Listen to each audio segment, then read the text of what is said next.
chaff. And again, we're just reviewing from last week. The word for wicked, the Hebrew word roshim, has to do with being disconnected.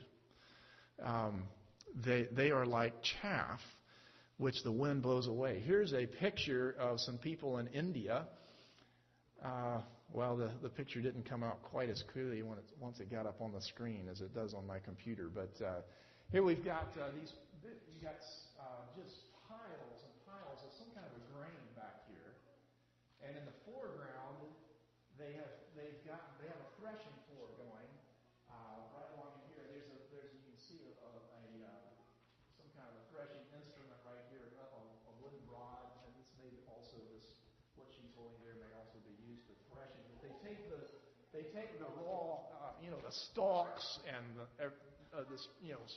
straight out of the field, all the grain and everything connected to it, straight out of the field, and lay it on this threshing floor, and they beat it with flails until the grains have been loosened from the stalks and everything connected to the grain. And then they've got this pile of fiber, plant fiber, and grain in this pile. So now what they're doing, this guy had just thrown a shovelful, or I don't know what he's got in his hands there, a shovelful of this mixed stuff way up into the air, and the wind will blow away the stalks and leaves, and the hard, aerodynamic, heavy grains are going to fall back down, and you can't really see it very well in this picture, but right along in here is a big pile of the grain separated from the stalks. Now, the stuff that blows away is the chaff.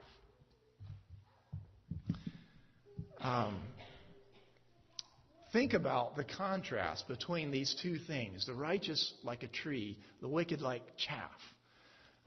They're perfect opposites. Chaff is disconnected. It has been removed from the rest of its plant. It's been removed out of the ground. Whereas a tree is connected. It's got roots that are pulling that water up. And the tree isn't going to move around. The chaff is going to blow wherever the wind blows. The tree is alive. It's pulling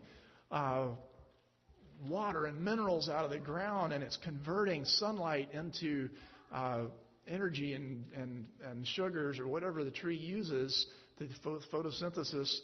The tree is alive. The chaff is not alive. You plant a piece of chaff in the ground, and you're not going to get a wheat plant. It's just going to rot there. It's dead. It's been totally disconnected from its source of life. Even its very seed has been removed from it. It's dry. It's worthless. A tree is worth something. You can get fruit off of it and sell the fruit, or you can chop it up for lumber or something. But chaff is worthless. You might use it for animal, litter for a stall or something. But it's about all you can do with it. And even here in this picture, you see the chaff. It's about as high as this tree. It's up there, but it's not going to stay up there like the tree. The tree has a structure of support that's holding it up as it goes up, and it's a lot slower going up, though, isn't it? The chaff rises quickly, but it's coming back down just as quickly.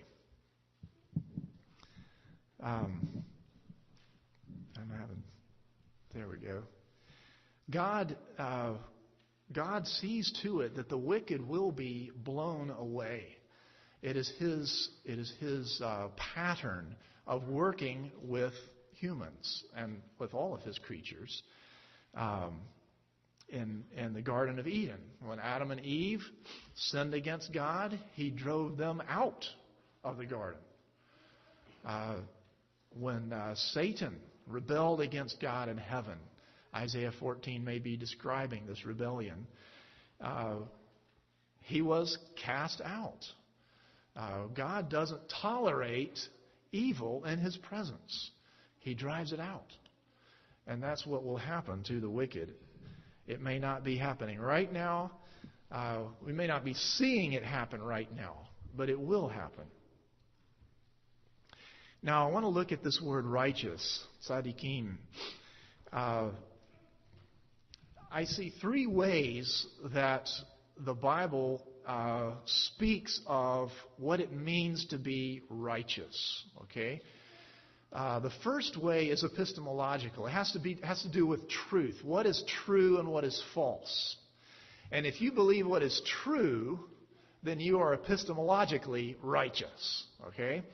Isaiah 41 talks about who it is that decides what is true from what is false. It's God. Can we tell God, well, okay, you're right. Or can we tell God, no, I'm right here, you're wrong? We're not the ones that can make that call. We need to be like the people in 2 Chronicles 12 that humbled themselves and said, okay, we don't understand. The Lord is righteous. He defines what's right and wrong here, and we will go off what He says is true, and where He reveals that to us in the Bible. So believing what God says is true, recognizing Him as the source of truth and reality, and letting Him define our reality, is epistemological righteousness. There's also moral, ethical righteousness, which has to do with obeying the right laws, doing what is right versus doing what is wrong. In Genesis chapter 20, we have a situation where Abraham traveled down to Egypt. And in Egypt, he had his wife Sarah along with him and the rest of his entourage. And in Egypt, the King Abimelech, saw Sarah and wanted to marry her. And so and Abraham was afraid that King Abimelech would take Sarah away from him by force. And so Abraham decided he couldn't fight the king on this point. So the king took Sarah, put her into his harem, but before he had come near her, God sent a vision to King Abimelech and said, don't touch her. She's actually Abraham's wife. So send her back.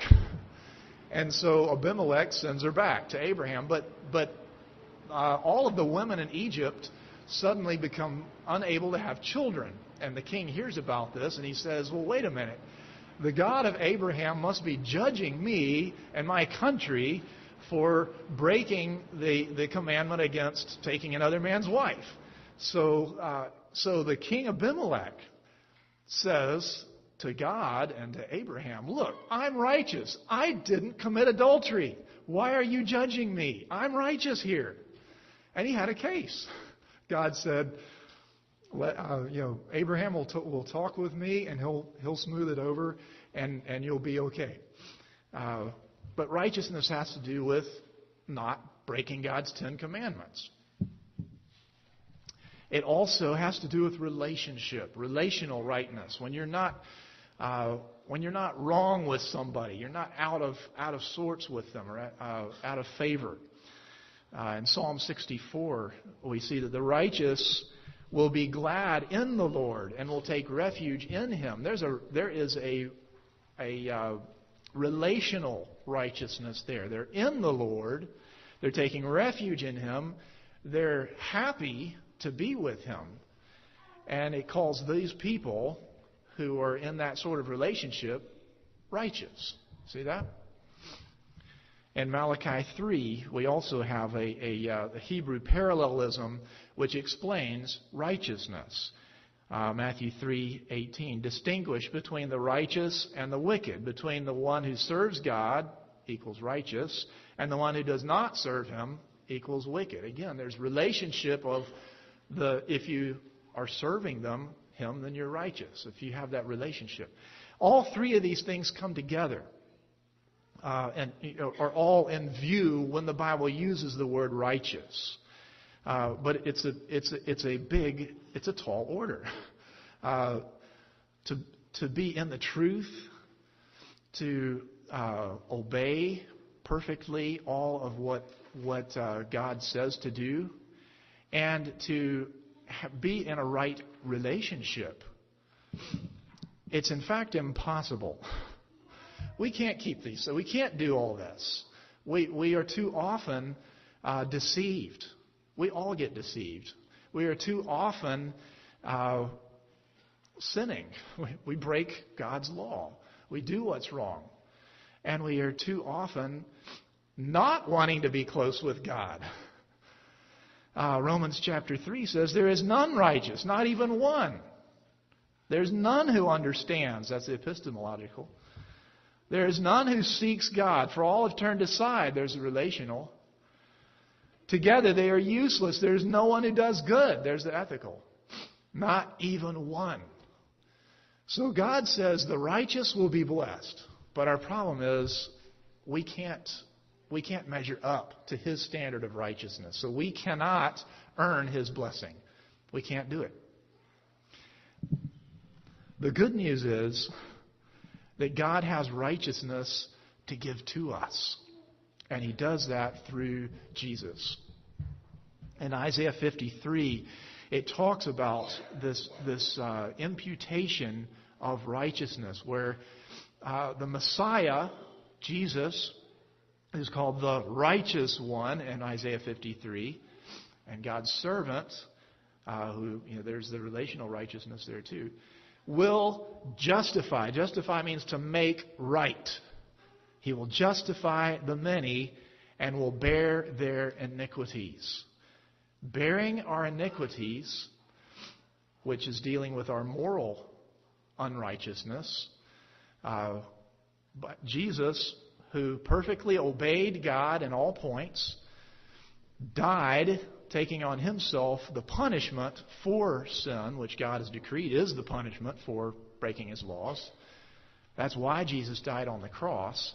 And then He offers His righteousness to us to bear our iniquities, take our iniquities on Himself, and place on us His righteousness so that we may be justified. We may be made right.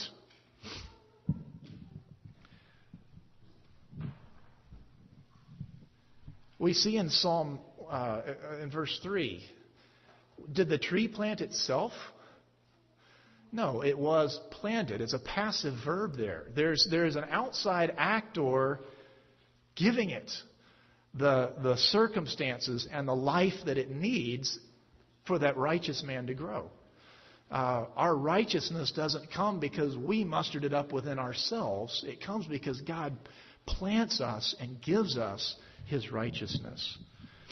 In Matthew 25, we see the scenario of the sheep and the goats. Jesus says, at the end of the age, when I come back to judge the world and I get rid of all evil and wickedness and make everything fair again, there's going to be a point where Jesus is going to say to those on His right hand, "Come, you who are blessed by my Father." Not come, you who have earned my favor, but come, you who have been blessed, freely given righteousness by the Father.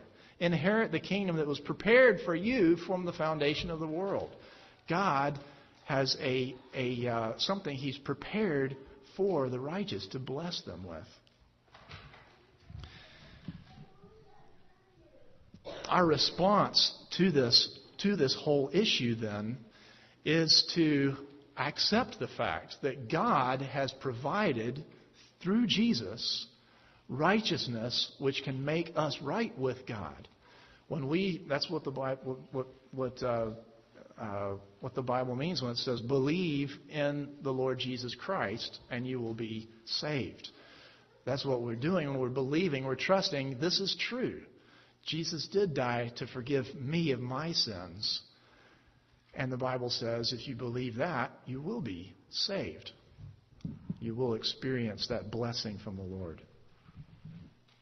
However, the wicked are not going to get that salvation. They're not going to stand in the judgment or in the assembly of the righteous. That word stand is the Hebrew word for, stand up, amad. But it also has the connotation here of a court scene where you've got a judge standing there, or sitting, I guess is what judges do, and the plaintiff comes up and accuses, and the defendant, you're the defendant there, and the judge is going to rule whether you even have standing, whether you can even appear before the court. The judge is going to judge whether or not you are innocent, whether your case stands or falls. And this is saying that the wicked are not going to be able to stand in the judgment. They're not going to be judged right. They're not going to be judged to be in the right when the final judgment comes down. In Matthew 25, Jesus said that he would say to the goats on his left hand, "Depart from me into the lake of fire." And he talks about where the worm does not die and the fire is not quenched. This is the place where God's judgment will be upon the wicked, those who are not right with Him. The wicked will have no confidence or support or comfort on the last day. Revelation 6:16 talks about Jesus coming back for that final day of judgment, and the wicked hiding themselves in caves and under rocks because they don't want to stand in front of Him. They don't want to be judged by Him. They will still be judged. They won't be able to get away from it. Here in verse 5, the wicked will not stand in the judgment. This is speaking of a particular single judgment, which is, I believe, the same as what Jesus was talking about at the end of the age, where He will come back to judge the earth. It's described in the Old Testament as well as in the New Testament. The last verse in the book of Ecclesiastes says that the Lord will judge. There will be a time for judgment over everything, whether good or bad. And in 2 Corinthians chapter 5, everyone will have to stand before the judgment seat of Christ and give an account for the deeds done in the body, whether good or bad. Everyone is going to be judged by Jesus Himself. And the judgment is going to be according to His standard of justice, not according to your standard of justice. You may think, well, I feel like it's okay to do this. I feel like it would not be good to do that. But Jesus, when you stand before Him in the judgment, He's not going to say, well, okay, you felt like it was okay, so that's okay, honey. He's going to say, no, I wrote it. I had it written down here. Did you read what it says there in Exodus 20? That there's these 10 commandments, and I said that was wrong. And so I judge you guilty. That's the way He's going to judge. The wicked then will not be found in the assembly of the righteous. They're not going to be in that gathering of the sheep. I guess I had it on my right side earlier, so I'll do it with that right hand motion. They won't be in the gathering of the righteous, those who enjoy His presence forever in heaven. They're not going to. The wicked will not be in that assembly. Matthew 13:30, Jesus told the parable of the same thing, the wheat and the tares. He said, let the wheat and the weeds grow up together in the field. We're not going to try to separate them right now. But in the judgment, in the age to come, we're going to separate them. The weeds are going to be burned, and the wheat are going to be gathered into the garner and do whatever good wheat berries do there together. Verse 6, our last verse then, pulls it together and says, for the Lord knows, or the Lord watches over the way of the righteous. This word, the Hebrew word is the word for know, yada, but it is a little more, it has more depth than our English word know does. The Hebrew word has to do with full disclosure.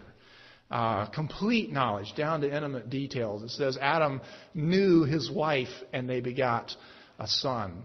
It's a relational knowledge that knows everything about you, not just knowing information about you. This is the level of knowledge that God has over the people that He has made right with Him and those who are righteous. On the other hand, the wicked will perish. Avad is the Hebrew word there that has to do not just with death. There's a different Hebrew word for die. This word, avad, has to do with shameful death. It's cursed. Dying accursed. It's not just death. They will perish, which fits with what we've already seen in Jesus' teaching about the wicked will be sent to the lake of fire, not simply annihilated in death. This, then, is the governing principle that ties back to how we can deal with the problems that I mentioned in the first slide. How do we deal with injustice, with corruption, with rejection? How do we deal with these things? Because we may be experiencing these things now. God says He is watching and He will bring justice. It's going to be on His time scale, though. And this is the governing principle. The Lord is in charge. He is sovereign. We're going to see in the next chapter that He is the King of all the kings, sitting in the seat of a king above the seats of all the other scoffers on earth. And He is governing and laughing at wickedness, and He is in complete control. John Calvin wrote, "Patiently wait, therefore, for the day of final revelation, in which Christ will separate the sheep from the goats. Although for a time He may seem to take no notice of the ungodly, yet at length He will visit them with destruction. Instead, therefore, of allowing ourselves to be deceived with their imaginary felicity, their happiness, what appears to be, they seem to be happy, let us, in circumstances of distress, have ever before our eyes the providence of God. The Lord knows the way, to whom it belongs to settle the affairs of the Lord and to bring the affairs of the world and to bring order out of confusion."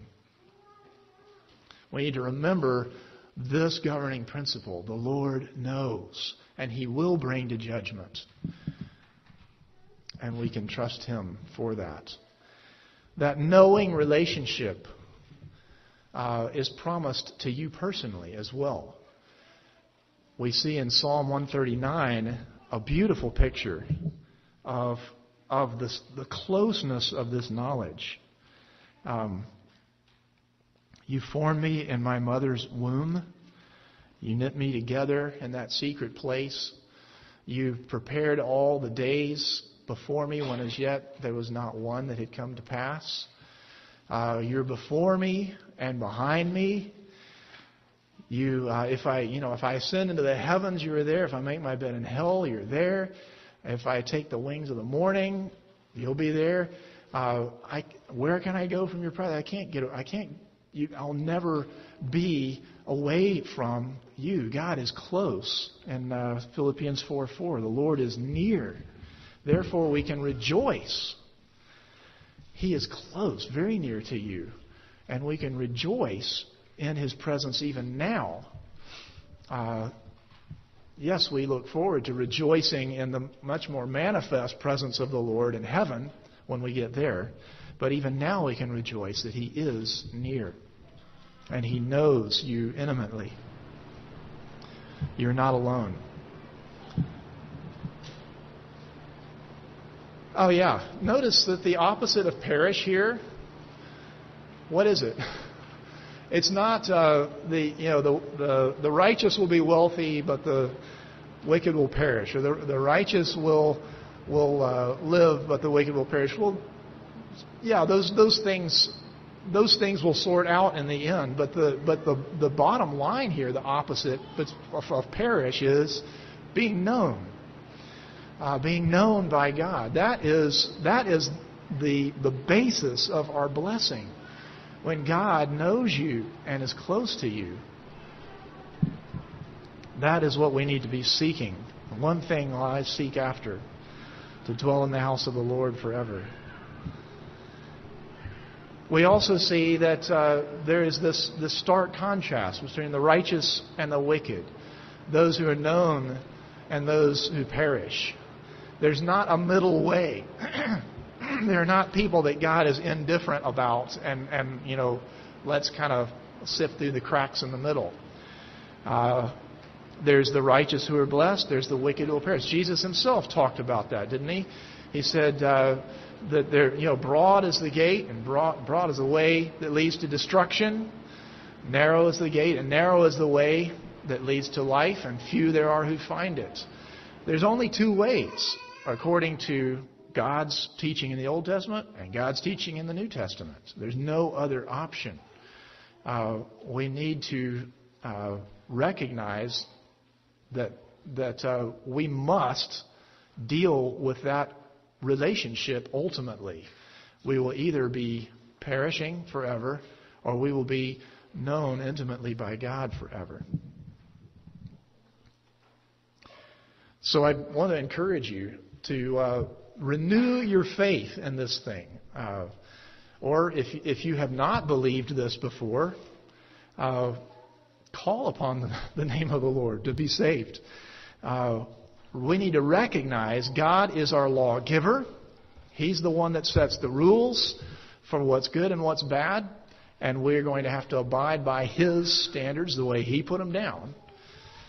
He's also going to be our judge. We're going to be held accountable at the end of our life for how we did according to His standards.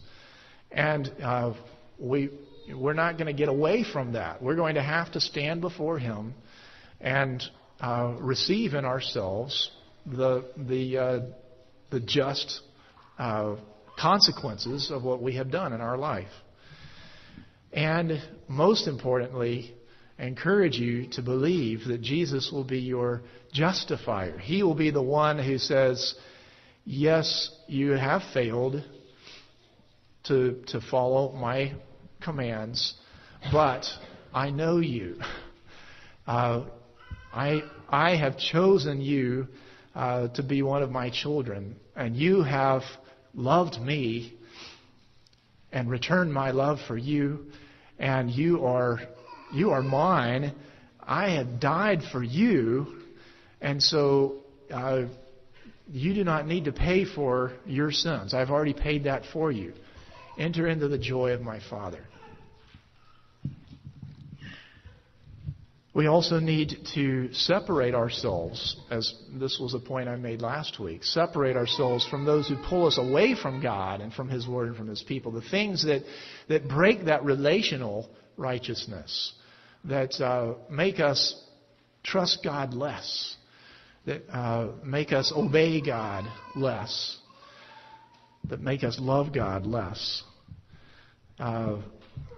Last week I showed this slide here about we have these two groups of people. We have those who are blessed, righteous, the singular He, those who delight in God's Word. And then we have the ones in the black box who perish. They're gathered together as a council. They've got their ways, their plurality. They're scornful. If you look at it this way, they look like they're the insiders. They're the ones inside the box. And they're the ones with association. They're the ones with friends. And we're on the outside. We need to recognize by faith that God is actually with us. And they are actually the outsiders. Because God is present in the assembly of the righteous, as we'll see that in a little later psalm. God is the one who knows your way. And He is the one who makes this group the one that's really ultimately the in group. And the rest are going to be on the outside. They're going to be the ones in eternal darkness. I like this quote from Gerald Wilson's commentary on the Psalms. He says, "Knowledge is the end result of experience and relationship. Thus, the way of the righteous is one that God knows well from experience because He has traveled it before and knows all its twists and turns." This is referring to the messianic interpretation of this. God knows the way of the righteous because Jesus became a man and walked as a human being in the way of God's righteousness. And He understands how to do it. He's done it before. He is the great pathfinder who has blazed the safe and secure trail for those who come behind. By contrast, the way of the wicked seeks to explore territory in which God is absent and consequently will lead to separation from God and destruction. When we immerse ourselves in the world of the Psalms and make it our own, and that's speaking of this component of faith, believing this is true, then we are following the path that God Himself took, the path He took in Jesus, a path of suffering and hurt and rejection and abandonment, but also of deliverance, salvation, exaltation, and great joy. This is the path we follow if we trust this to be true and seek to walk as God's righteous people.